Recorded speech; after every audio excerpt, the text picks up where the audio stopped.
उपह्वये सुदुघां धेनुमेताम्। उपहये सुदुधां धेनुमेताम्। उपह्वये सुदुघां धेनुमेताम्। सुहस्तो गोधुग् उत दोहदेना। सुहस्तो गोधुक् दोहदेना। सुहस्तो गोधुग् उत दोहदेना। सुहस्तो गोधुग् उत दोहदेना। श्रेष्ठं सवं सविता साविषन्नो। श्रेष्ठं सर्वं सविता साविष्णु। श्रेष्ठं सवं सविता साविषन्नो।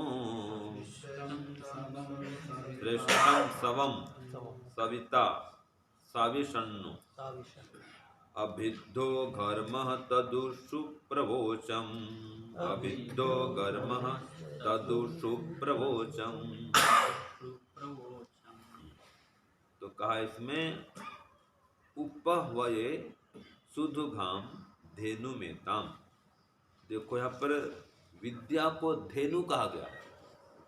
धेनु माने गाय, जो सब प्रकार की कामनाओं को पूर्ण करने वाली गाय होती है ना जी, उसको बोलते हैं कामधेनु।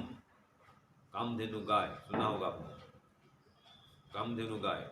ऐसे कल्प वृक्ष, तो ये समस्त मनोकामनाओं को पूर्ण करने वाली होती है गाय, कामधेनु गाय। तो यहाँ पर विद्या को धेनु कहा गया है। क्यों? क्योंकि विद्या सब कुछ देने वाली, समस्त मनोकामनाओं को पूर्ण करने वाली, इसलिए इसको धेनु कहा गया। तो एताम सुदुगाम धेनुम, इस अच्छी प्रकार से दूही जाने वाली गाय को, धेनु को, जो गाय दूहते हैं ना, तो अच्छी प्रकार से इससे आप दूध निकालो, अमृत रूपी दूध निकालो, वो दूध देने को तैयार है। तो दूध देने वाली जो गौ रूपी विद्या है, कैसी दूध देती है? अमृत रूपी दूध को देने वाली जो गौ रूपी विद्या है, उसको उपह्वये मैं बुलाता हूँ। उपह्वये माने मैं उसको बुलाता हूँ। उपह्वये सुदुघां धेनुमेताम्। तो सुंदर दूध देने वाली, श्रेष्ठ दूध देने वाली, अमृत दूध देने वाली, अर्थात आपकी इच्छाओं को पूर्ण करने वाली विद्या रूपी गाय को, गौ माता को, धेनु को उपह्वये मैं आह्वान करता हूँ, बुलाता हूँ। और उत एनाम स्वहस्तः गोधुक दोहत, जो अच्छा कुशल दोहने वाला होता है वो इस धेनु को दूह सकता है। कुशल ग्वाला होता है ना, ग्वाला देखा आपने दूध निकालते हुए ग्वाले को। तो जो कुशल ग्वाला होता है वो अच्छी प्रकार से दूध को निकालता है, न अधिक निकालता है न कम निकालता है। उसके बछड़े के लिए भी दूध छोड़ता है और अपने बच्चे के लिए, अपने परिवार के लिए भी दूध निकालता है। वो कुशल ग्वाला होता है। तो ऐसे ही जो कुशल दूध को निकालने वाला होता है वो इस धेनु को दूहे, तो विद्या निकाले, शास्त्रों से सार निकाले। तो वो जो कुशल दोहने वाला होता है वो सुंदर हाथ वाला होता है, मजबूत हाथ वाला होता है। ठीक है, ऐसे ऐसे ग्वाले होते हैं जो एक दिन में, एक बार में 25-30 गायों को दूध निकाल देते हैं। और कितना बल है हाथ में, बल लगता है भाई। इस तनों से दूध निकालने में बल लगता है। क्यों जी? मजबूत हाथ चाहिए, कुशल हाथ चाहिए। सब नहीं निकाल सकते, सब लोग निकाल नहीं सकते।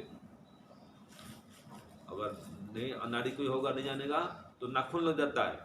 माँ के आंचल में, गौ माँ के आंचल में नाखून लग जाएगा, कट पड़ जाता है। तो कुशल दूध दोहने वाला होता है वो बढ़िया दूध निकालता है। ऐसे ही विनम्र व्यक्ति, ठीक है, जो विनम्र विद्यार्थी है, शास्त्र को विनम्रता पूर्वक, शिष्टता पूर्वक गुरु के अनुशासन में चलते हुए पढ़ता है, वो उस विद्या से अमृत तत्व को निकालता है। ठीक है, ज्ञानान मुक्ति, जिससे कि मुक्ति प्राप्ति होती है।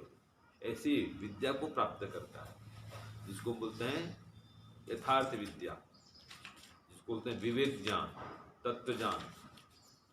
ठीक है, विद्या, ऐसी विद्या को, योग विद्या को, ब्रह्म विद्या को वो प्राप्त करता है शास्त्रों से। और वो तो प्रयास करेगा, लेकिन फिर परमात्मा भी प्रेरणा करता है। इसलिए कहा कि सविता न श्रेष्ठम सबम साविशत, कि जो सविता परमात्मा है, सविता माने सकल जगत का उत्पादक, तो ऐसा जो सविता परमात्मा है वह श्रेष्ठ रस को देने के लिए हमें, या श्रेष्ठ रस को प्राप्त करने के लिए हमें प्रेरित करे, और खुद अपने श्रेष्ठ रस को हमें प्रदान करे। तो हमको ही प्रेरित करे, हाँ तुम इस रस प्राप्त करो, अमृत तत्व प्राप्त करो, अमृत दूध प्राप्त करो, तो हमको प्रेरित करेगा वो। श्रेष्ठम सबम साविशत, और उस श्रेष्ठ रस को, अमृत दूध को हमें प्रदान करे, हमारे लिए उत्पन्न कर देवे। जैसे गौ माता प्रदान करती है अमृत दूध, ऐसे परमात्मा भी हमें अमृत ज्ञान का पान कराए, प्रदान करे। तो घर्म अविद्ध तत्उ सुवोचम, घर्म खूब तप रहा है, इसलिए उचित विनती कर रहा हूँ। घर्म तप रहा है, घर्म के दो अर्थ होते हैं। देखो यहाँ पर नीचे लिखा है वैदिक विनय में, घर्म माने यज्ञ का चूल्हा। क्या लिखा है? घर्म माने यज्ञ का चूल्हा। हाँ, अग्निकुंड तप रहा है भाई। तो अभी वातावरण बना हुआ है, विद्यार्थी काल है, पढ़ रहे हैं, ब्रह्मचर्य पालन कर रहे हैं, ये घर में तप रहा है, तप हो रहा है, ब्रह्मचर्य का पालन हो रहा है, स्वाध्याय हो रहा है, सेवा कर रहे हैं। तो जो ब्रह्मचर्य काल है वो घर्म काल है, तपने का काल है। तो यज्ञ का चूल्हा तप रहा है, जल रहा है, यही समय है। अब घी निकाल लो, जिसे क्या करते हैं, दूध को गर्म करते हैं, है ना जी। फिर क्या, इसमें ऊपर में मलाई जम जाती है, उस मलाई को इकट्ठा करते हैं कटोरी में, फिर उस मलाई को गर्म करते हैं, तो उससे घी निकलता है। पता है आपको? एक विधि ये है घी निकालने की, और एक विधि क्या है, दही करो, छाछ बनाओ, तक्रम बोलते हैं, उसको बिलो तो उसके ऊपर फिर मक्खन निकलता है, और फिर उस मक्खन को फिर गर्म करो तो घी निकलता है। दो विधियां घी निकालने की। इधर कैसे घी निकालते हैं, छाछ करके, दही से, छाछ से मक्खन निकालने के, मक्खन गर्म करते हैं।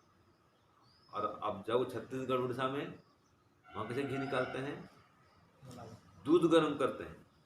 दूध गर्म करते करते ऊपर में जो मलाई जम जाती है ना जी, मोटी मलाई, उसको रख लेंगे, फिर गर्म करें, फिर मलाई बनेगी, फिर रख देंगे। ऐसे हर दिन गला गर्म करते इतनी मलाई इकट्ठी हो गई, एक कटोरी भर, उसको पीसते भी हैं, ठीक है जी, और गर्म करते हैं। उस मलाई को पीसते हैं फिर, और घी गर्म करके फिर घी निकालते हैं। तो ऐसे खुशबूदार घी निकलती है, ये घी निकलता है कि बस बिल्ली घूमते रहती है, बिल्ली आसपास। सुगंध, उस घी में इतना सुगंध, ऐसा घी मिलता है उससे कि बिल्ली घूमती रहती है भाई चारों ओर। तो उसको तप करना पड़ता है, ठीक है, उसको भी तपाना पड़ता है।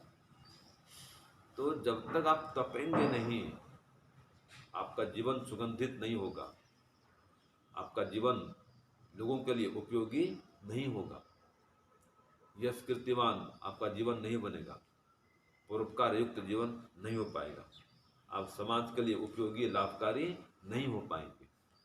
तो विद्या प्राप्त करो पहले, विद्या की विशेष महत्ता है। अगर विद्या प्राप्त कर लेंगे तो विद्या ददाति विनयम, विनयात याति पात्रताम, और पात्रत्वात् धर्म आपनोति, धनात् धर्म ततः सुखम। सुना आपने? विद्या ददाति विनयम, विनयात याति पात्रताम, पात्रत्वात् धनम आपनोति, धनात् धर्मः ततः सुखम। धनात् धर्म ततः सुखम। धनात् धर्म ततः सुखम। धनात् धर्म अगर धन होगा तो धर्म करेंगे तो सुख मिलेगा। और धन कैसे मिलेगा?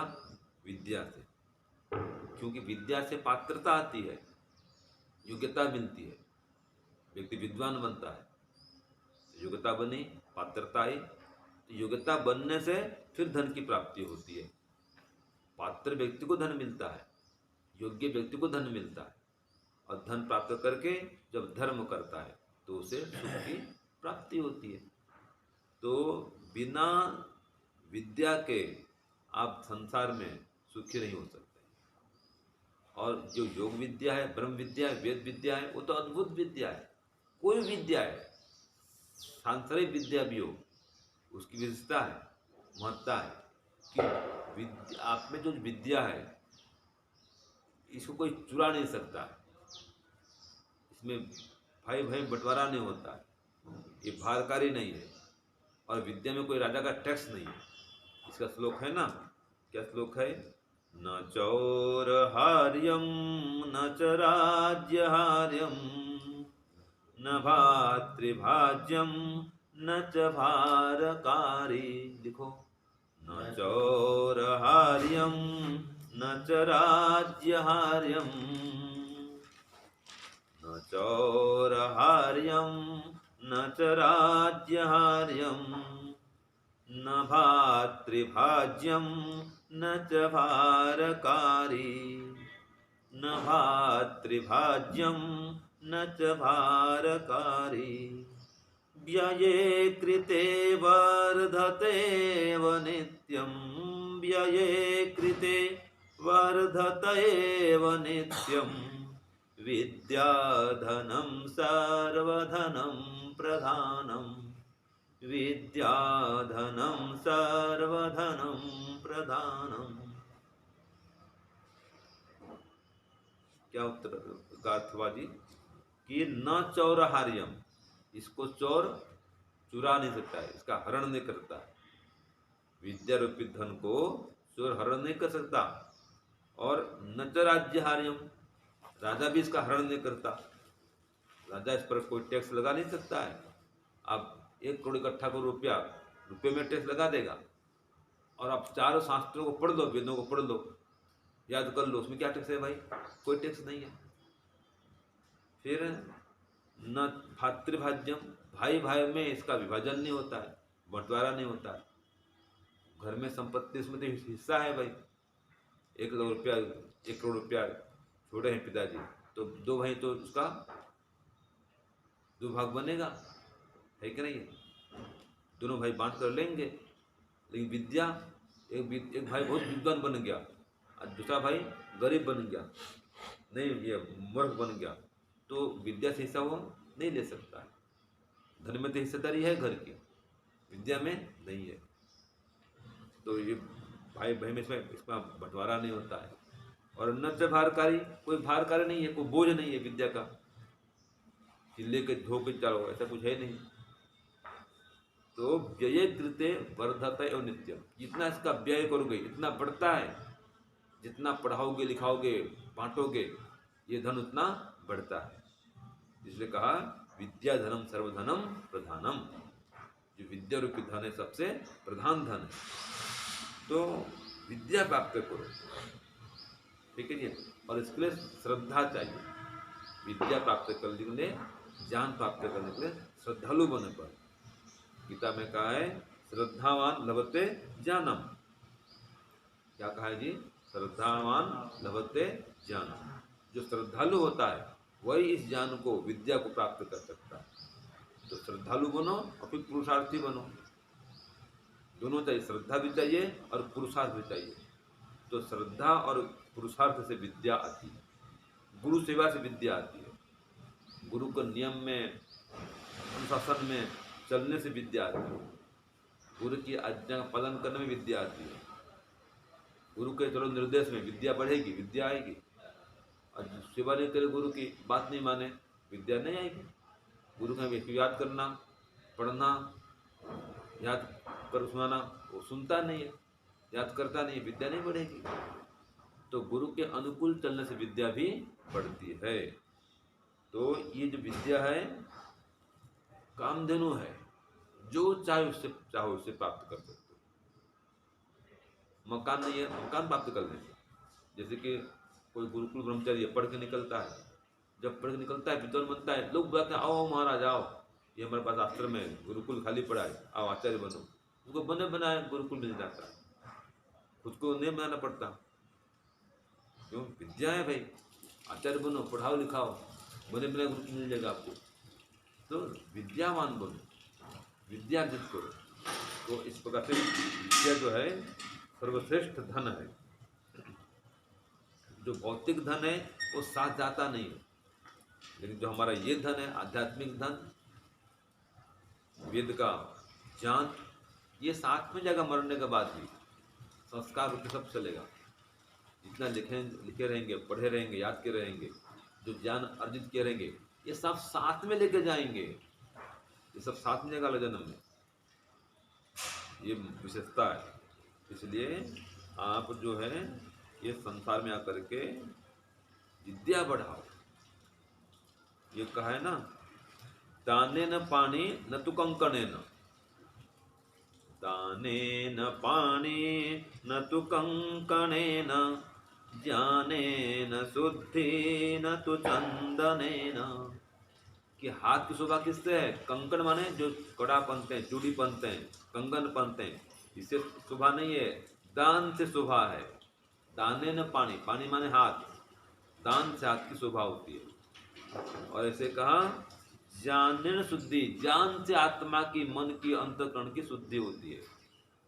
चंदन से शुद्धि नहीं होती है।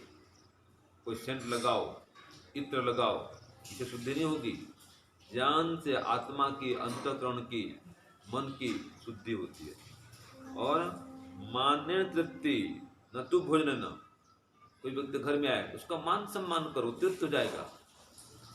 भले भोजन मत खिलाओ, लेकिन सत्कार सम्मान करो।